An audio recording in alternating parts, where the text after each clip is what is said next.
북한이 이란제 무기를 사용하게 되면 한국 내 미군 기지가 새롭고 중대한 위험에 노출됐다는 뜻이라며 미국의 전략 자산에도 영향을 줄 것이라고 내다봤다. 한국의 전략 자산 어떻게 갖다 놓냐? 예. 북한의 무기가 득실 걸릴 건데. 참 의미 있는 인터뷰가 하나 나왔어요. 네네. 11월 9일 날 예. 김종배 1월 그 9일? MBC 예. 시선집중 예. 여기에 문재인 정부의 마지막 수도방위 사령관 이때 예. 당시 3월에 예. 수도방위 사령관이었던 김도균 예비역 중장이 출연합니다. 그랬는데 이 사람이 라디오에서 증언을 한 내용은 뭐냐면은 이 비행금지 구역에 대해서 네.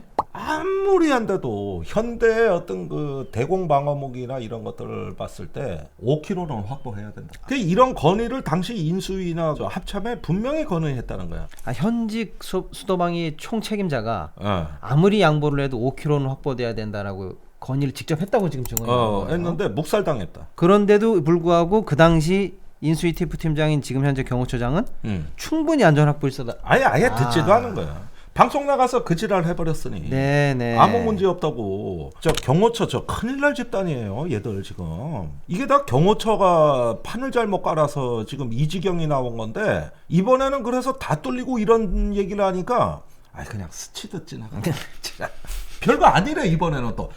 처음에 뚫릴 때는 무슨 전쟁 날 것처럼 호들갑 떴고 뭐 확전을 두려워하지 마라 압도적으로 대응해라 그랬다가 막상 지 머리 뚫렸다 그러니까 그때는 이제 그런 말도 못하고 예. 스치듯 지나갔어. 이게 너무 앞뒤가 안 맞는 것 같아요. 이게 왜 이렇게 분위기가 달라지냐고. 예. 왜 그랬겠어? 지들이 거짓말했으니까. 아하. 이래서 그런 거예요. 그래가지고 김도균 중장.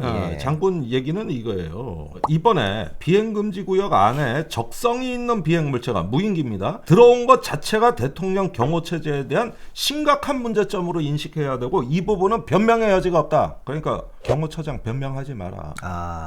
다 네가 그런 거야. 이 얘기하는 거예요. 네. 그리고 비행금지 구역을 정상적으로 유지했더라면 이번 북한 무인기 침투 사건에 대한 탐지와 대응 그리고 후속 조치가 더 강력하고 치밀하게 이루어지지 않았을까 하는 아쉬움이 든다. 하도 거짓말 하니까 이제 이거 평소에 인터뷰에 안 나오던 양반이 도저히 열받아서 못 살겠다. 예. 이래가지고 나오는 거야. 이래가지고 하나둘씩 거짓말이 탄로가 나네요. 네. 탄로가 나는 거예요. 근데 이 경호처 보면은 웃기는 게 이런 거 하나 제대로 그동안에 집권하고 8개월이 지났잖아요. 인수위 기간까지 하면 지금 10개월이 지났어요. 네. 이러는 동안에 엉뚱한 짓을 해요. 작년 7월에 12일 날 이런 일이 일어나. 용산 대통령 청사에서 이런 행사가 열려. 예. AI 과학경호 경비 플랫폼 구축 사업 추진단 출범식. 이게 뭔 얘기인가 이름도 보니까 화려한데 AI 앞으로 과학경호. 민간 기업이 보유한 AI와 로봇, 5G, ICT 등을 접목해서 오는 9월 말까지 그러니까 작년 9월까지 예. 용산공원 내 드론 견 로봇개, 예. 경비 드론 등 첨단 과학 경호 장비 운영에 필요한 통합관제 플랫폼과 무선 보안 네트워크 인프라를 구축할 예정이다. 구축하겠다. 9월까지. 작년 9월까지. 예. 이것도 거짓말이 됐네요. 거짓말이요. 보여주기 쇼야 이거. 아니 그리고 경비 드론은 어디로 갔어? 그러니까요. 그다음에 로봇견 그 경비개는 수의 계약으로 시범 사업은 착수가 됐어요. 예. 이거를 지난 대통령 선거에서 그 법정 한도에게 정치 자금을 거액을 기부한 그렇죠. 중소기업 업체 사장이 수의 계약으로 땄어. 말이 많았습니다. 그래서 이게 2천만 원 이야기 때문에 문제가 없다 그러는데 천만의 말씀이야. 시범 사업을 따면 그 뒤에 5억 원짜리 사업이 또 기다리고 그렇죠. 있어. 이걸 먹는 거야. 예. 점수를 따고 들어가니까. 네네네. 이거 완전히 특혜고 그다음에 이 업체가 기술이 있냐 하면 그게 아니요. 예. 그냥 미국의 로봇견 그 국내 사업 판매하는 총판. 예. 유통업체야. 맞습니다. 아니 제작업체도 아니고.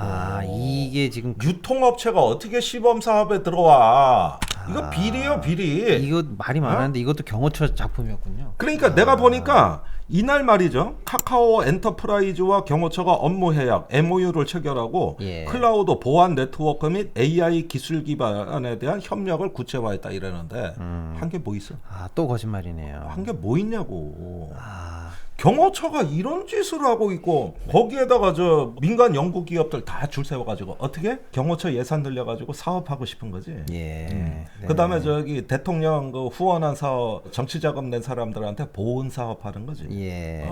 이런 식으로 대가를 지불하는 거지. 네. 무슨 과학 경호가 됐습니까? 아. 그러니까 이 사람들이 완전히 경호 무방비 상태 돼가지고 이런 짓거리를 하고 있어요. 이런 짓거리를. 거짓말이죠. 거짓말. 직업적 거짓말. 제가 여러 번 말씀드리지만은 저 김용년 경호처장 그 경질 안 하면은 지가 그동안 했던 거짓말들을 정당화해야 되기 때문에 계속 또 거짓말을. 아하. 거짓말이 거짓말을 합니다. 아주 예리한 말씀이십니다, 의원님. 이 사람 계속 경호처장으로 놔두면은요, 그 폐해가 있는 북한의 위협을 있는 그대로 볼 줄 모르고 모든 걸 대통령의 그 심중에 따라 가지고 사실을 왜곡하고 정권의 그 사적인 인연이 있는 사람들을 줄 세워 가지고 떡고물 하나씩 주고 저렇게 공직에 있는 사람 탄핵할 수 있는 모든 사유가 경호처장 한 사람한테서 다 발생해요. 도대체 어떻게 저런 사람이 경호처장이야 그래? 그러니까 국민을 상대로 거짓말한 것도 문제지만 의원님 말씀이 정말 예리하신 게 정말로 중요한 기능과 역할을 담당해야 하는 부서에서 이런 거짓말을 하다 보면 그걸 정당하기 위해서 또 다른 거짓말이 또 거짓말을 덮어야 되기 때문에 그러니까. 점점 안보는 더 취약해질 것이다. 그렇죠. 지금 이게 문제인 겁니다. 지금 북한 무인기가 문제가 아니에요. 예. 북한 무인기에 왜 대비가 안 되느냐는 거예요. 전문가들 의견을 묵살했잖아. 네. 큰 문제. 그러다가 진짜 뚫린 게 백일화에 밝혀지니까 이번엔 스치듯 지나갔다. 에라이. 지금 경호 비상사태가 발생한 거예요. 비상사태가. 맞습니다. 책임을 통감해도 모자랄 판에 또 거짓말해 그래. 자, 이게 바로 두 번째 현상. 거짓말. 자, 3대 현상 세 번째 책임 전가입니다. 책임 전가. 대통령께서는 그래. 군에 실망했다. 이런 얘기를 연거푸하시고. 그러면서 저 뭐 드론 대응 사령부 창설해라. 네. 저 스텔스 드론을 연내에 배치해라. 좀 가만히 좀 계셔. 가만히 좀. 네. 자꾸 군이 그걸 뭐가 안 된 것처럼. 물론 이번에 군도 실수를 많이 했어요. 어쩔 때 보면 천안함 사건의 재판이에요. 그때 당시에 천안함 사건이 2010년 3월 26일 날 9시 22분에 발생했죠. 그때 이 함대가 뭘 제대로 합참에 보고를 안 하는 거예요. 네. 그 상세한 상황을 보고를 하는 게 아니라 50% 침수됐습니다. 60% 침수됐습니다. 네. 요 보고만 올려. 예. 그러니까 합참이 좌초인 줄 알았던 거지. 네, 네.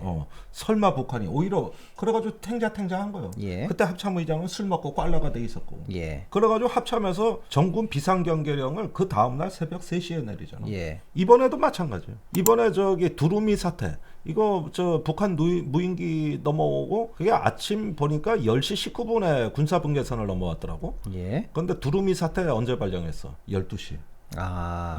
거의 2시간이 그냥 1시간 40분을 허망하게 지나갔네요. 예.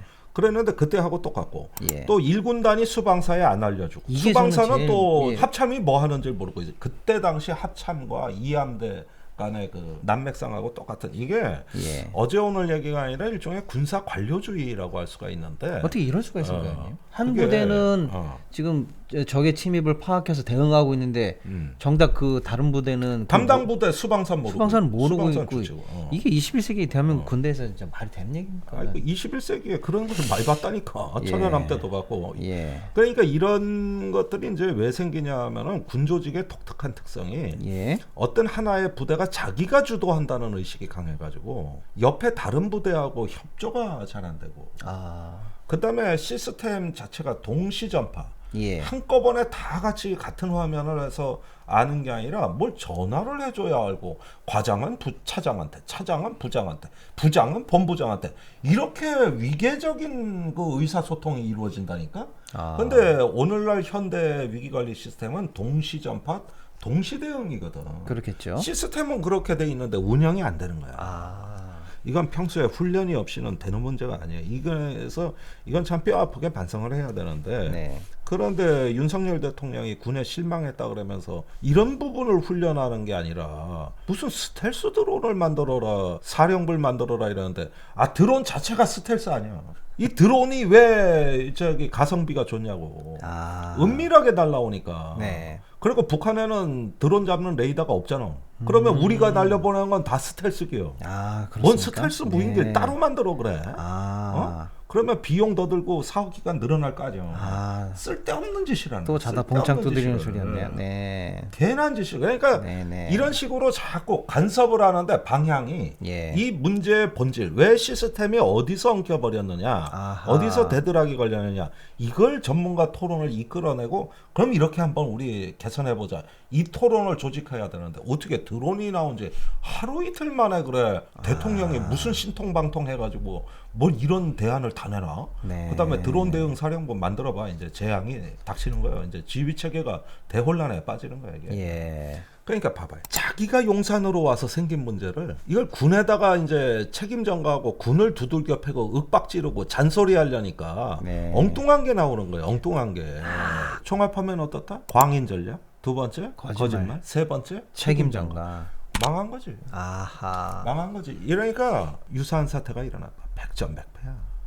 북한은요 전쟁의 트렌드를 연구한 거야. 그래가지고 새로운 전법과 기술로 진화하고 있는 건데 우리가 하는 건 뭐냐면 우리끼리 자중질환에 빠져가지고 이 위기 상황에서도 지 위신 세우려고 거짓말하고 책임 전가하고 그러는데 어떻게 북한을 이깁니까? 이런 어떤 꼬락서니를 가지고 이런 꼬락서니가 지금도 계속되고 있는데 이 정부는 제가 전부터 얘기한 게 참사에 취약한 정부, 위기에 약한 정부, 또는 오만과 독성과 무능을 갖다가 개혁을 못하는 정부이기 때문에 결국은 문제가 터지면 또 당합니다. 이거 그 얘기를 벌써 수도 없이 하고 있잖아. 그 대통령의 그 경호처장이에요. 거기다 우습게 어떻게 된 게 안보 라인에는 군대 하나 제대로 갔다 온 놈이 없어 그래. 윤석열 면제, 김대기 6개월 방위, 김성한 석사장교 하루 근무한 거, 김태효 면제. 어떻게 된 게 한 놈도 제대로 갔다 온 사람이 갖다가 없네요. 네. 제대로 마친 놈이 없어 그래. 네네네. 그러니까 이게 제대로 된 대책이 나올 리가 있냐고. 이게. 나 열받아. 그러는 중에 봅시다. 북한은 어땠느냐? 네, 방금 의원님이 이제 북한은 오히려 현대전이라든지 국제전에 대해서 트렌드를 잘 연구하고 있다. 이런 말씀까지 해주셨는데. 그러니까 이번에는 이게 분명히 우리가 보기엔 우크라이나 전쟁에 대해서 북한이 무엇을 배웠는가를 보여준 겁니다. 이번에 그 아주 놀라운 뉴스가 지금 쏟아져 나오고 있죠. 자유아시아 방송. 이게 미국 언론인데 미 해군 분석센터의 켄 고스 선임국장. 이 사람이 어제네요. 1월 10일 자유아시아 방송에서 이번에 북한이 보낸 무인기는 이란의 무인기로 보여진다. 그러면서 2014년과 2016년, 17년에 한국에 그때 나타난 무인기가 그게 중국제였다고. 중국제의 상업용 드론이었어요. 그러니까 얘들이 그 연료가 떨어져가지고 귀환을 못해서 왜 산에 야산에 추락했죠. 그래서 우리가 알게 된 거예요. 이번에는 그대로 무사히 귀환을 하는 걸 보면 성능이 대단히 향상된 건데 이거는 이란의 샤헤드 136 자폭 무인기나 또는 모하제로 6와 유사한 정찰과 공격용이 합쳐진 무인기로 보여진다.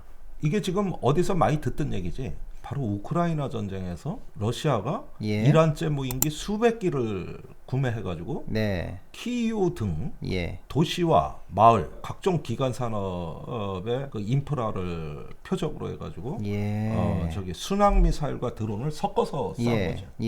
방어 대책이 안 나오는 거지. 그래가지고 지금 겨울 전쟁이 격화되고 있는데 이겁니다 바로. 지금 러시아 우크라이나 실전에서 활용되고 있는 이란제 드론 기술이 북한에 넘어갔을 가능성이 많고 이란제일 가능성이 높다는 보고네요. 그러면. 그런데 한 명이 또 나와요. 미국 랜드 연구소의 브루스 벤의 선임 연구원. 이 사람 나도 자주 만났던 사람이에요. 또 한국에 자주 온다고. 조금 사고 방식은 마음에 안 들지만 분석은 제법 예리해요. 이 사람 뭐라 그랬냐? 북한은 이란과 많은 거래를 했다.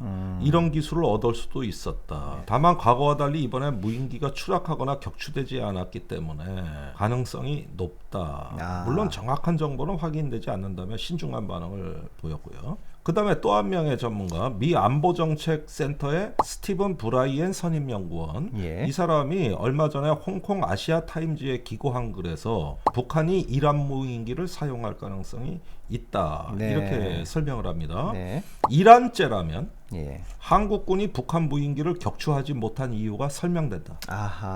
이란의 샤헤드 136은 충분한 비행거리, 그러니까 1800에서 2500km를 비행할 수 있어요. 이번에 나오면 충분한 거리를, 그러니까 한 대도 안 떨어지고 충분히 하고 비행 시간도 6 내지 8시간을 비행할 수 있다. 예. 그렇다면 설명이 된다.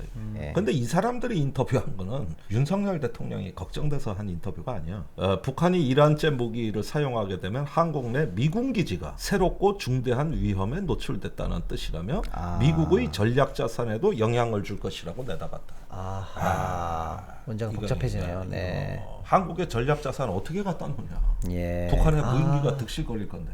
이 얘기를 하는 거죠. 자, 이렇게 봤을 때 북한이 우크라이나와 중동에서의 전쟁을 면밀하게 관찰하고 이 드론에 대해서도 끊임없이 어떻게 필승 전략을 구사할 것인가를 이런 걸 연구하고 있다는데 우리가 하고 있는 이 꼬락선이 좀 보라고. 네. 꼬락선이 좀. 자, 이 대목에서 잠깐 우리 또 예.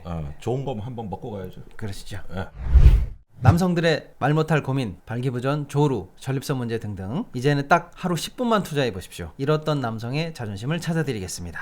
이게 입소문이 엄청난 제품입니다, 의원님. 내가 10년만 젊었어도 아마 이거 끼고 살았을 거야 지금. 남성 의료 기기 코코 메디. 2023년 새해를 맞아서 특별 이벤트를 준비했습니다. 아내분들이 좋아하는 화려화를 같이 선물로 드립니다. 검색창에 코코메디 검색해 보시고요. 여기 나가는 전화번호로 많은 상담 전화 부탁드리겠습니다. 네. 겨울 되면 또 관절이나 뼈가 시리고 아프지 않겠습니까? 네. 관절에는 편관보. 50% 할인해 드리는 베이직 패키지, 그리고 부부가 같이 드시는 69% VIP 패키지, 여기에 건강과 근육 형성에 좋은 초유 단백질도 드린다고 합니다. 마지막으로 1대1 관절 건강 매니저하고 직접 매칭해서 관절 건강을 책임져 드린다고 합니다. 그리고 새해 맞이 이벤트 편관보를 사시면 또 화려화 한 박스를 이벤트로 드린다고 합니다. 서둘러 준비해 주시고요. 검색창에 편관보를 검색해 주시거나 여기 나가는 대표 전화번호로 지금 전화 주십시오. 의원님 일단 오늘도 네. 기력을 회복하시라고 아유 좋습니다. 산삼순백 한잔 하시죠. 예. 네. 그전도 힘들었어요. 좋아. 향이 좋죠. 좋아. 네. 천종산삼에 버금가는 지리산 800고지에서 자란 산양산삼 추출액 순 100% 우리 산삼순백을 드셔보시죠. 특히 설날 이벤트로 산삼이 들어간 산삼떡 3종 세트까지 준비가 돼 있다고 하는데 여기 나가는 전화번호와 네이버 통해서 검색해 보시고요. 산삼순백 또 설날에 많이들 주문해 주시기 바랍니다. 아이 좋습니다. 그런데 오늘 아침에 한국일보에서 예. 2.2루 자주국방 네트워크 여기가 시민단체예요. 여기에 그 사무국장이 이 사람이 그 한국일보에 투고한 글이 하나가 있는데 내가 오늘 읽어보니 어쩌면 나 하고 생각이 이렇게 똑같아. 예. 글의 제목이 북한의 무인기 도발 중동 분쟁에서 학습한 결과였다. 그래서 이 글의 요지는 뭐냐면은 북한이 앞으로 3종 세트 전술무기 3종 세트라고 하죠. 에이타킴스 이스칸데르, 대구경 방사포 이런 것들을 섞어 쏘고 그다음에 무인기와 순항 미사일을 섞어서 쏘면 우리 방어 대책 없다. 이걸 끊임없이 북한은 연구해 왔다는 거야. 그래서 필승 전략을 이번에 수립한 것으로 보인다. 네. 그런데 이럴 때 우리 군의 대응이 얼마나 엉터리냐. 우리 군의 대응은 탐지하는 놈 따로, 결심하는 놈 따로, 쏘는 놈 따로 이렇게 선형으로 연결이 돼 있다. 이게 바로 킬체인이에요. 그러니까 체인이라는 건 뭐예요? 우다로프라 그래가지고 관측, 결심, 타격, 평가 요 단계가 선형적으로 이어지는 이걸 우다로프라 그래. 이게 하나의 루프로 계속 회전된다 이거지. 네. 이게 이제 킬체인의 기본 사상이에요. 네. 그러니까 북한이 쏜다는 거 탐지해. 그 다음에 알려줘. 예. 그러면은 지휘관이 결심해. 그러면 미사일 사령부에 연락해. 예. 거기서 쏴. 예. 이게 킬체인이에요. 네. 방어도 이런 식으로 해요. 탐지한 놈 따로, 요격 미사일 쏘는 놈 따로, 쏘는 부대 따로 이렇게 돼 있는데 2.2루 사무국장은 그거 백날 해봐라. 아무짝에 소용없다. 이게 바로 제가 작년에 이 채널에서 많이 얘기했던 이제 킬체인이란 말은 안 쓴다. 네. 그런 식의 선형식, 직렬로 이어지는 구닥다리 개념은 안 쓰는데 윤석열 대통령은 킬체인 너무 좋아한다. 네. 그게 아니라 킬웹이다. 거미줄처럼 돼가지고 예. 보는 놈이 그 놈이 바로 쏘는 거야. 이게 분리되면 안 돼. 이제 그럴 시간이 없어. 예. 극초음속 미사일이 날아오는 세상이야. 그렇죠. 그리고 무인기를 봤다. 그러면은 탐지한 무인기가 센서를 갖고 있어서 얘가 가서 부딪혀 자폭을 하거나 아하. 아니면 뭘 터뜨려서 네. 본 놈이 바로 가서 차단을 해버리고 이게 실패하면 그 다음 대책이 다 거미줄처럼 기다리고 있는 거예요. 이걸 네. 킵웹 개념이라고 그러고 최근에 미국의 펜타곤의 북한의 새로운 어떤 그 군사 교리가 이제는 구닥다리 킬체인이 아니라 킬웹 개념으로 진화하고 있다. 이런데 문제는 뭐 스텔스 무인기를 만들어라, 또 하나의 사령부를 만들어라, 이런 건 뭐야? 또 하나의 지휘기구 옥상옥을 만들고 말하는 게 이게 체인 개념인 거야. 그래서 재앙이 되는 거지. 이런 개념 안 통한다. 아하. 다 필요 없다. 네. 킬웹. 근데 오늘 이로 국장이 쓴 글을 보니까 이 사람이 얘기하는 게 킬웹 개념이더라고. 본인은 그런 말을 안 했지만. 그래서 이런 쪽으로 진화해 나가면서 그 무인기뿐만이 아니라 사실 무인기는 100% 막는 건 불가능합니다. 네. 그리고 100% 막으려면 우리 국방비가 왜곡되는 거예요. 그렇죠. 다른 자산에는 그럼 대비 안 할 거예요? 그러니까 어떤 적정한 수준의 방위를 해야 되는 거고, 다시 개념을 혁신하고 시스템을 진화시켜서 미래로 나아가는 거거든요. 그런데 용산이 이렇게 잔소리하고 윽박지르는 저 군대도 안 갔다 온 놈들이 거기다 맨날 거짓말하는 참모까지 옆에 붙어가지고 강아지 맹키로 살살거리니까 이런 얘기가 제대로 조직될 리가 있겠습니까? 네. 없겠습니까? 에이, 이런 어떤 게 안보가 무너진 나라에서 그냥 괜히 김병주 의원 북한 내통했다가 이런 말밖에 할 게 없는 거야. 네. 안보를 포기한 나라죠. 그래서 안보를 포기한 대통령 안포대다. 안포대. 책임져라. 제발 거짓말하는 놈 좀 잘라버리고 이제 전문가들끼리 좀 모여봐. 이게 오늘 제 방송의 결론입니다. 네, 의원님 지금 윤석열 대통령 안보의 3대 문제점, 광인 전략, 거짓말, 책임 전가에 관한 신랄하고 통렬한 비판을 말씀해 주셨고, 단순히 비판을 넘어서 앞으로 우리 군이 가야 될 어떤 킬웹 개념, 네. 지향점까지도 그 안보를 바라보는 지평을 넓혀주시는 좋은 말씀해 주셔서 감사합니다. 다음 주에 또 저희가 더 좋은 방송으로 찾아뵙도록 하겠습니다. 10만 돌파하는 그날까지 많은 성원 부탁드리겠습니다. 김종대 뻥 뚫리는 TV